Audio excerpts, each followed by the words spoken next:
আসসালামু আলাইকুম এভরিওয়ান। তোর অপেক্ষায় গল্পের সিজন 2 3 নম্বর পার্ট। তো চলো বেশি কথা না কইয়া গল্প শুরু করা যাক। খুব চেনাচানা লাগছে, তারপর একটু ভালো করে দেখে চিনতে পারলাম এরা কে।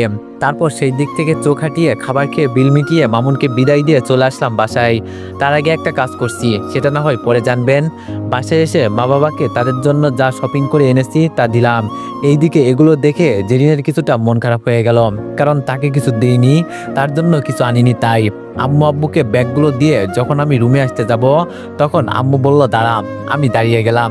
মা বলল জেরিন মার জন্য কিছু আনিসনি? আমি বললাম না। মা বলল কেন? আমি বললাম তার তো অনেক আছে, আবার কি জন্য? মা বলল বিকালে জেরিন মাকে সাথে নিয়ে যাবি আর তাকে শপিং করিয়ে দিবি।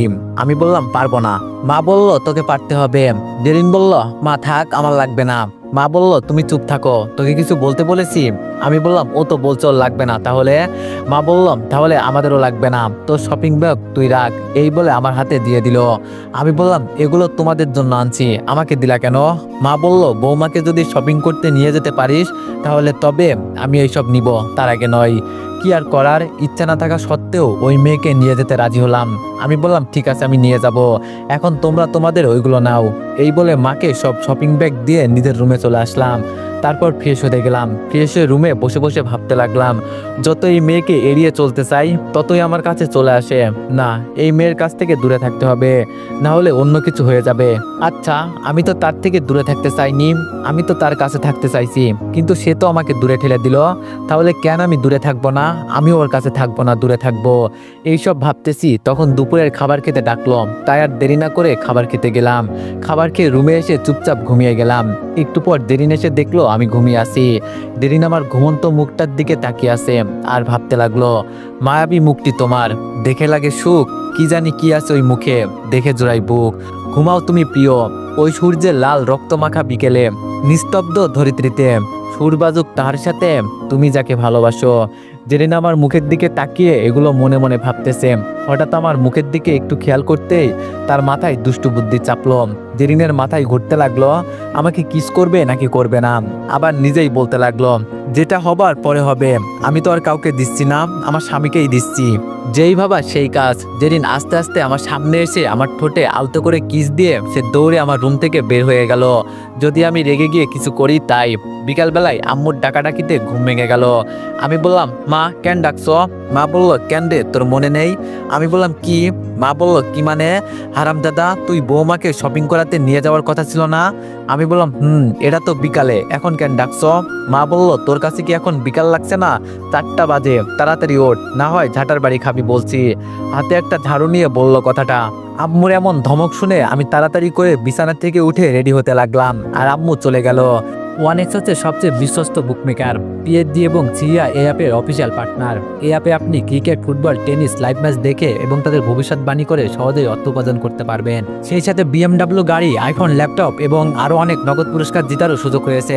এই অ্যাপটিতে আপনি crash crystal, under and over 21 ইত্যাদি গেম খেলে সহজেই আয় করতে পারবেন। আপনি বিকাশ, নগদ, রকেট, ব্যাংক, ক্রিপ্টো, পেপাল এবং অন্যান্য সহজ পদ্ধতির মাধ্যমে সহজেই আপনার জেতা টাকা তুলতে পারবেন। এখানে আপনি 24 ঘন্টা 7 দিন গ্রাহক সহায়তা পাবেন। তাই এখনই গুগলে ওয়ানেক্স সার্চ করে প্রথম ওয়েবসাইটে গিয়ে রেজিস্ট্রেশন করুন। আর হ্যাঁ, রেজিস্ট্রেশনের সময় আমার প্রোমো কোড VOTO7 ব্যবহার করে প্রথমবার ডিপোজিটে 20,000 টাকা পর্যন্ত পান। আমি রেডি হয়ে নিচে গিয়ে মাকে বললাম, মা ও মা আমি তো রেডি, তোমার বৌমা কই? মা রুম থেকে বলে উঠল, এই গরুর মতো না চিল্লিয়ে একটু অপেক্ষা কর। কি আর করব, অপেক্ষা করতে লাগলাম। একটু পর পিছন থেকে জেরিন বলে উঠল, চলো দেরি হয়ে যাচ্ছে। তারপর আমি পিছন ফিরতেই পুরো অবাক হয়ে গেলাম, কারণ পিছনে ফিরতেই আমি দেখতে পেলাম একটা বোরকা পরা মেয়ে দাঁড়িয়ে আছে। এই কে আপনি? জেরিন বলল কে মানে, আমি তোমার বউ জেরিন। আমি বললাম কি, আপনি জেরিন? জেরিন বললাম এইবার ঢং না করে চলেন তো। চলেন। এরপর দুইজন মিলে বাইরে যেতে লাগলাম। মনে মনে কোনো অজানা কারণে খুশি লাগছে। বাসার বাইরে এসে একটা রিক্সাতে উঠে পড়লাম আর রিক্সা তার আপন গতিতে চলতে লাগলো। একটু পর মলে আসতেই রিক্সা ভাড়া মিটিয়ে চলে আসলাম আমার জল্লাদ বউকে শপিং করিয়ে দিতে।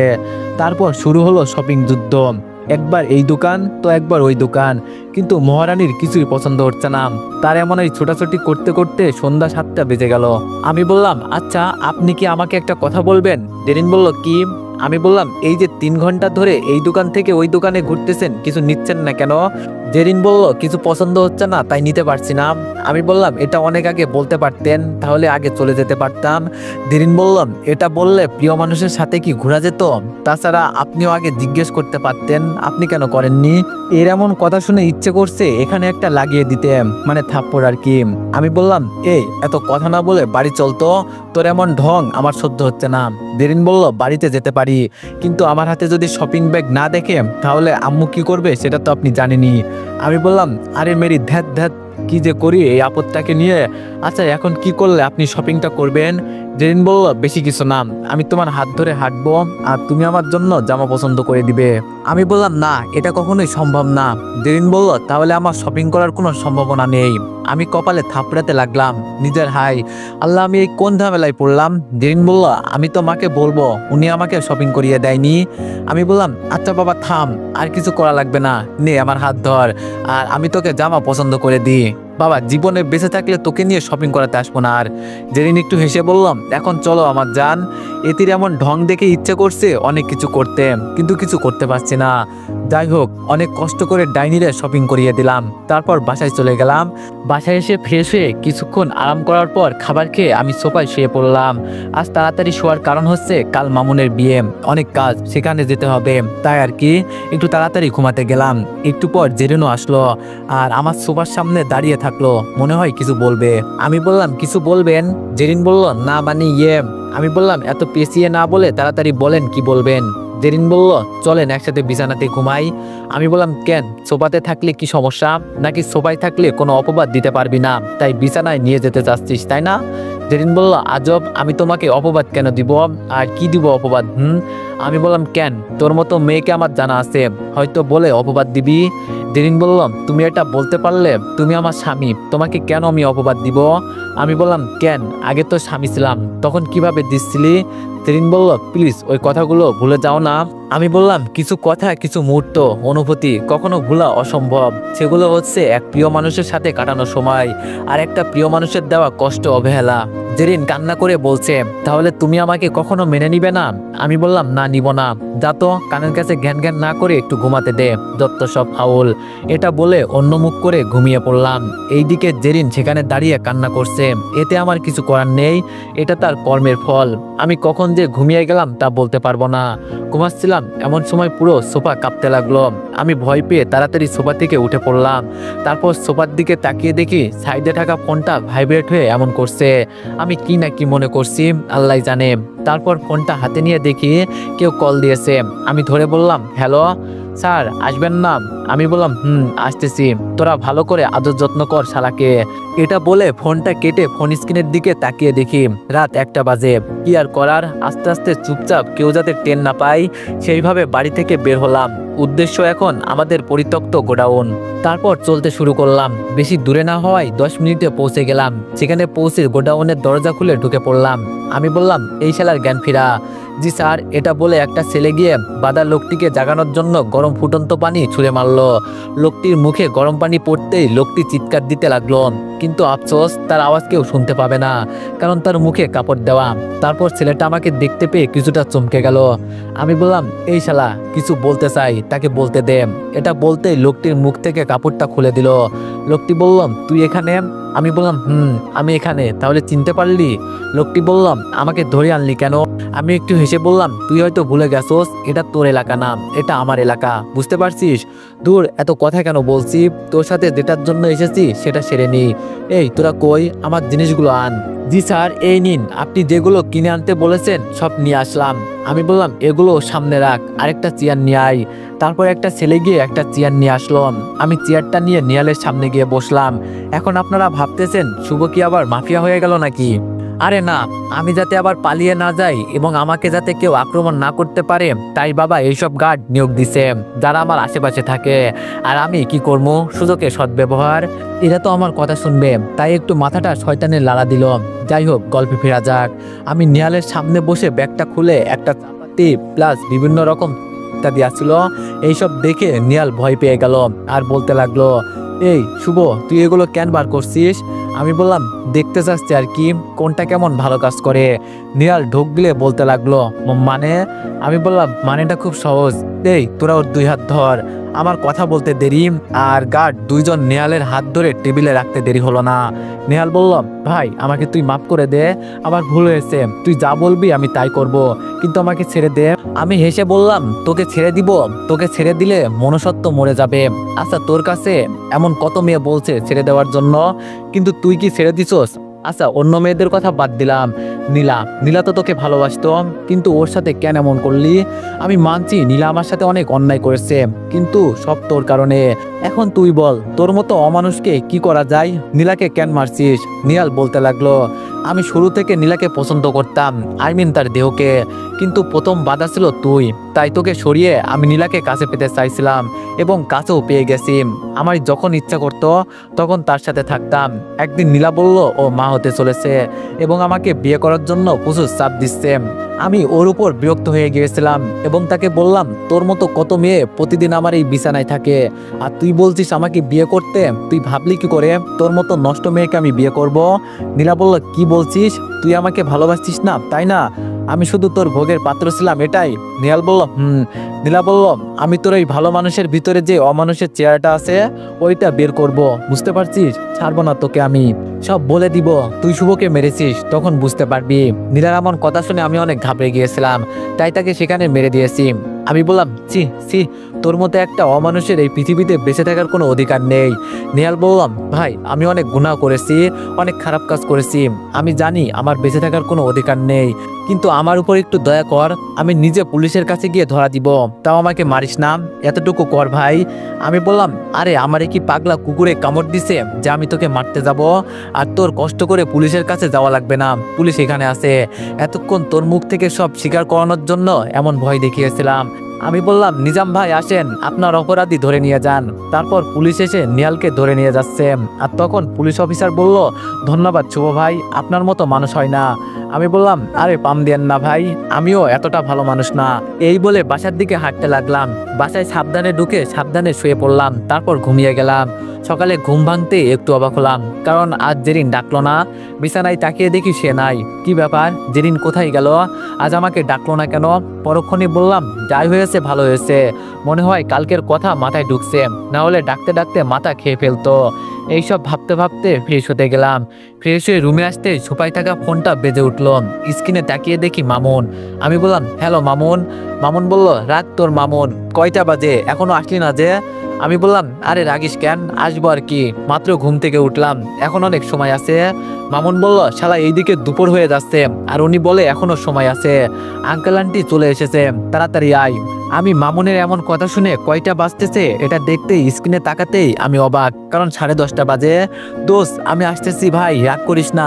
এটা বলে ফোন কেটে তাড়াতাড়ি রেডি হতে লাগলাম আর ভাবতে লাগলাম, মা বাবা চলে গেছে, মানে তাহলে জেরিন কেন যায়নি? এটা বলতে কোথা থেকে যেন জেরিন রুমে ঢুকলো। জেরিন বলল, ও এখন সময় হয়েছে ঘুম থেকে ওঠার?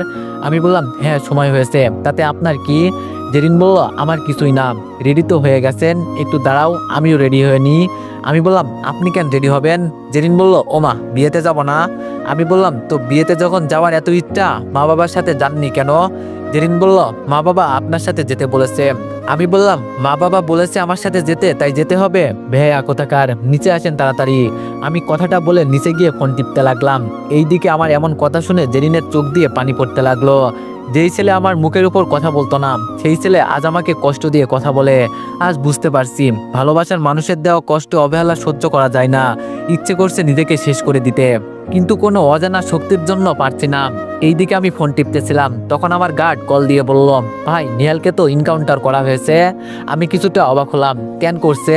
লোকটি বলল, ভাই সে নাকি পালিয়ে যেতে চাইছিল, তাই গুলি করা হয়েছে, এতে পিঠে গুলি লাগার কারণে মারা গিয়েছে। আমি বললাম, ও যার যেটা প্রাপ্য সেটা পেয়েছে। কার কি প্রাপ্য?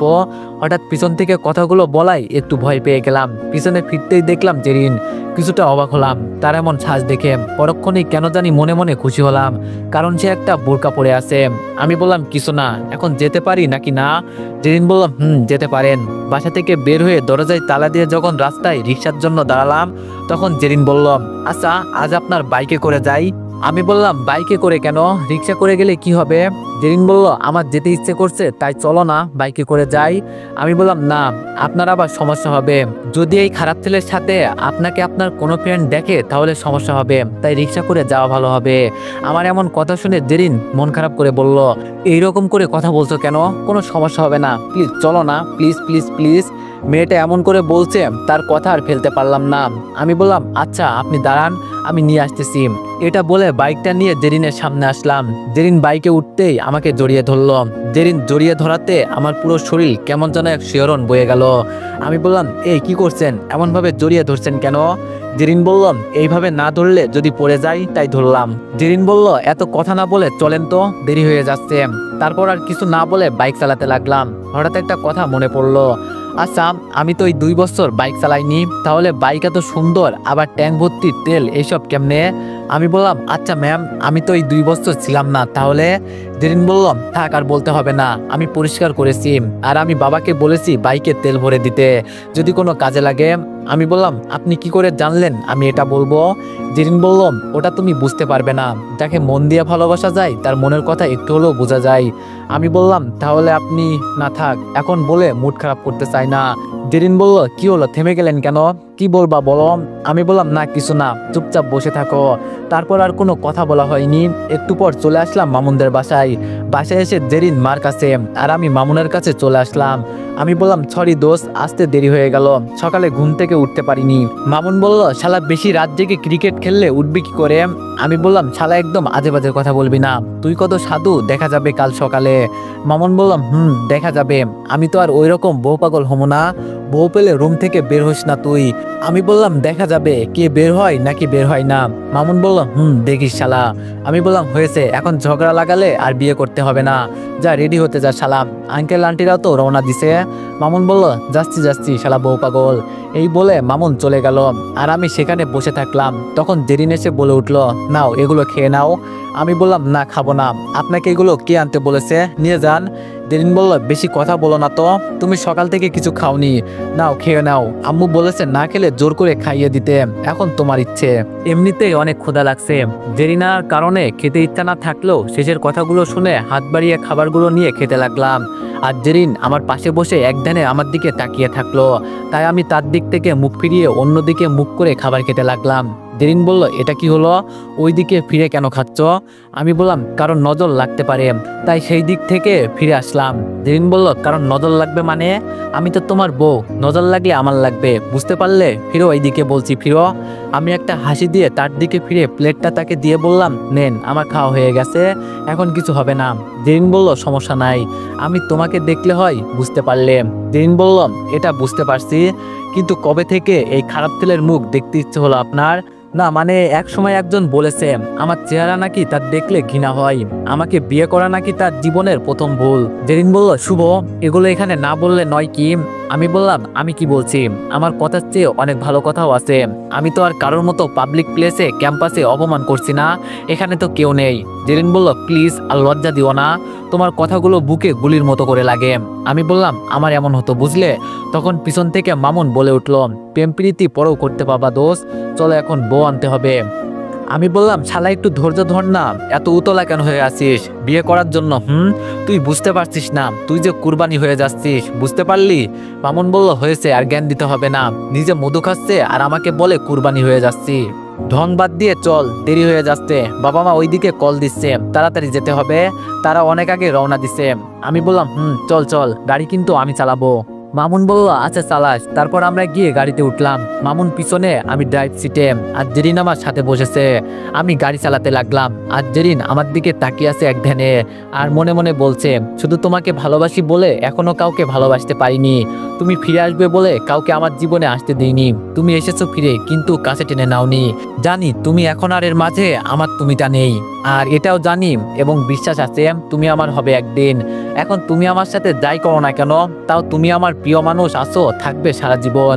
এইদিকে জেরিন আমার দিকে এমন মায়াবী দৃষ্টিতে তাকিয়ে আছে, আমি না চাইতেও তার চোখে আমার চোখ পড়ে যাচ্ছে। মামুন বলল হাই আল্লাহ, মোরে কোথায় ফেলাইলাম, এখন বিয়ে করতে যামু, তাও আবার এদের রোমান্স দেখতে দেখতে। মামুন বলল, ভাই গাড়ি থামা। মামুনের এমন কথা শুনে বললাম, কিরে কি হয়েছে? মামুন বলল, শালা বিয়ে করানোর জন্য নিয়ে যাচ্ছিস নাকি কবর দেওয়ার জন্য নিয়ে যাচ্ছিস? তোরা যেইগুলো শুরু করছিস আমি আর বিয়ে করতে যেতে হবে না, একেবারে কবরে যেতে হবে মনে হচ্ছে। তুই গাড়ি থেকে নাম, গাড়ি আমি চালাতে পারবো। মামুনের এমন কথা শুনে আমি জেরিন দুজনেই একটু লজ্জা পেলাম। মামুন বলল, হাই রে আমার লজ্জাপতি বন্ধু, গাড়ি ঠিক মতো চালা। আমি বললাম, চালাচ্ছি। তারপর তিনজন নানান গল্প করতে করতে প্রায় 3 ঘন্টা পর পৌঁছে গেলাম। আমার বন্ধু, আমার আপুর শ্বশুর বাড়ি, পুরো গোষ্ঠী এই বাড়িতে। গাড়ি থেকে নামতেই মা বাবা আঙ্কেল অনেক কথা শোনালো। যাই হোক, সবকিছু এই কান দিয়ে ঢুকিয়ে ওই কান দিয়ে বের করে দিলাম। তারপর সবাই মিলে খাবার খেয়ে দোলাকে স্টেজে নিয়ে গেলাম। মামুনকে সেখানে রেখে আমি আপুর কাছে যেতে লাগলাম, কারণ ভাগিনেকে দেখতে হবে না ভাগিনে কার মতো হয়েছে। তারপর আপুকে গিয়ে বললাম, আপু কেমন আছিস? আপু বলল, ভালো, তুই? আমি বললাম, আমিও ভালো আছি। আমার ভাগিনা কই? আপু বলল, তোর বউয়ের কাছে। আমি বললাম, আপু ওকে ডাক, বল আমি আমার ভাগিনেকে নিব। আপু বলল, দেরিন তার রুমে আছে, যা গিয়ে রিফাতকে দেখে আই। আমি বললাম, পারবো না, তুমি যাও, আমি এখানে আছি। আপু বলল, আমার অনেক কাজ, আমি গেলাম, তোর দরকার হলে তুই যা। এটা বলে আপু চলে গেল। কেউ আমাকে বুঝতে চায় না, যার কাছ থেকে দূরে থাকতে চাই তার কাছেই বারবার যেতে হয়। এটা বলে জেরিনের রুমের দিকে যেতে লাগলাম। রুমের সামনে এসে দেখলাম জেরিন আপুর বাচ্চাকে নিয়ে বাচ্চাদের মতো করে খেলা করছে। তার এমন বাচ্চামো দেখে ঠোঁটে একটা মুচকি হাসি ফুটে উঠল। আবার যাই হোক, ওইদিকে মন না দিয়ে বললাম, আসতে পারি ম্যাম? এটা বলতে জেরিন দরজার দিকে তাকিয়ে দেখলো আমি। জেরিন বলল, আরে আসো, এটা তো তোমারই রুম, এখানে আসতে অনুমতি নেওয়া লাগে নাকি? আমি বললাম, না ম্যাম, নিতে হয়। না জানি আবার কোন অপবাদ দিয়ে দেয়। জেরিন বললাম, আচ্ছা তুমি এমন খুঁচা মেরে কথা বলা কবে থেকে শিখলে? আমি বললাম, যেই দিন থেকে আমাকে মানুষ খুঁচা মেরে কথা বলা শুরু করছে সেই দিন থেকে ম্যাম। জেরিন বলল, এই ম্যাম ম্যাম বলা বন্ধ কর, আমি তোর বউ, বুঝতে পারলে? আমি বললাম, না ম্যাম, এটা হয় না, কেউ একজন ম্যাম বলতে বলেছে, যদি না বলি আবার কোনো অপবাদ দিয়ে দেয়। জেরিন বললাম, আচ্ছা আমি কি করলে তুমি আমাকে ক্ষমা করবে? শুভ, আমি তোমার কষ্ট সহ্য করতে পারছি না, তুমি আমাকে মেরে ফেলো, এইরকম তিলে তিলে কষ্ট না দিয়ে। আমি বললাম, আপনাকে কেন শুধু শুধু মেরে আমি জেল খাটবো, আজব। জেরিন বললাম, আচ্ছা স্ত্রী হিসাবে মেনে নিলে কি হয়? আমি তো মানছি আমি ভুল করছি, তাহলে আমাকে কি একটা সুযোগ দেওয়া যায় না? আমি বললাম, সুযোগ অনেক পেয়েছেন, আর নাম, আমি আর নিজেকে কষ্ট দিতে চাই না, আমি এখন আমার মতো করে বাঁচতে চাই। জেরিন বলল, আচ্ছা তোমার কি ইচ্ছে করে না রিফাতের মতো একটা বাচ্চা তোমার হোক? চলো না আমরা আবার নতুন করে শুরু করি। আমি বললাম, তা কোনোভাবে সম্ভব না, আর মাত্র কিছুদিন, এরপর আপনি আপনার পথে আর আমি আমার পথে। এখন কি আমার ভাগিনীকে আমি কোলে নিতে পারি? জেরিন একটু মন খারাপ করে বলল, নিয়ে যাও তোমার ইচ্ছে। জেরিন বলতেই আমি রিফাতকে নিয়ে গেলাম, আর জেরিন আমার যাওয়ার দিকে তাকিয়ে আছে। জেরিন বলল, শুভ, আমি দেখে যাব আর চোখের পানি ফেলে যাব, দেখবো তুমি কত শক্ত হতে পারো। তুমি যত অবহেলা করবে আমি তত তোমার কাছে যাব। আমি তোমাকে আমার করে ছাড়বো, আমার ভালোবাসা দিয়ে তোমার অভিমান ভেঙে চুরমার করে ফেলবো। তারপর আমি রিফাতকে কোলে নিয়ে হলরুমে এসে একটা জায়গায় বসে রিফাতের সাথে খেলা করতে লাগলাম। ভাগিনা হয়েছে আমার মতো, এখনো কথা বলতে পারে না, কিন্তু বোঝা যাচ্ছে অনেক শান্ত হবে। রিফাতের সাথে খেলা করছি, এমন সময় অচেনা একটা মেয়ে এসে বলতে লাগলো, হাই কেমন আছেন? আমি মেয়েটার দিকে একবার তাকিয়ে আবার রিফাতের সাথে খেলা করতে করতে বললাম, ভালো আছি, আপনি? মেয়েটি বলল, আমিও। আচ্ছা আপনার নামটা কি জানতে পারি? আমি বললাম, শুভ। মেয়েটি বলল, নাইস নেম, আমারটা কি জিজ্ঞেস করবেন না? আমি বললাম, আমার ইচ্ছে নেই কারণ নাম জিজ্ঞেস করার, বুঝলে? মেয়েটি বলল, ও ভাব দেখাচ্ছেন আমার সাথে? আমি বললাম, যেটা ভাবতে পারেন, তাই না রিফাত? এইদিকে একটা মেয়ে আমার সাথে কথা বলছে, এটা জেরিন দেখে রাগে ফুসতেছে, কিন্তু কিছু বলছে না, কারণ সে দেখতে চায় আমি কি করি। মেয়েটি বলল, যাই হোক, আমার নাম রিমা, কি করেন? আমি বললাম, বউকে নিয়ে নাচতেছি। রিমা বলল, মজা করেন? আমি বললাম, আজব, আপনি আমার কি হন যে আমি আপনার সাথে মজা করতে যাব? আচ্ছা আপনি কি বলবেন সেটা বলে ভাগেন তো। রিমা বলল, আপনি এরকম করে কথা বলছেন কেন? আর বলার তো অনেক কিছু আছে, কিন্তু কি করে যে বলি? আমি বললাম, আরে কি বলবেন সেটা বলেন। রিমা বলল, আসলে আমি মানে আপনার নাম্বারটা দেওয়া যাবে? আমি বললাম, কেন, আমার নাম্বার কেন? রিমা বলল, এমনি কথা বলার জন্য। আমি যখনই কিছু বলতে যাব তখনই পিছন থেকে জেরিন এসে রেগে বলতে লাগলো। তো এভরিওয়ান, সবাই নেক্সট পার্টের জন্য অপেক্ষা করো, আর সবাই একটু বেশি বেশি লাইক আর কমেন্ট করে দিও। ধন্যবাদ।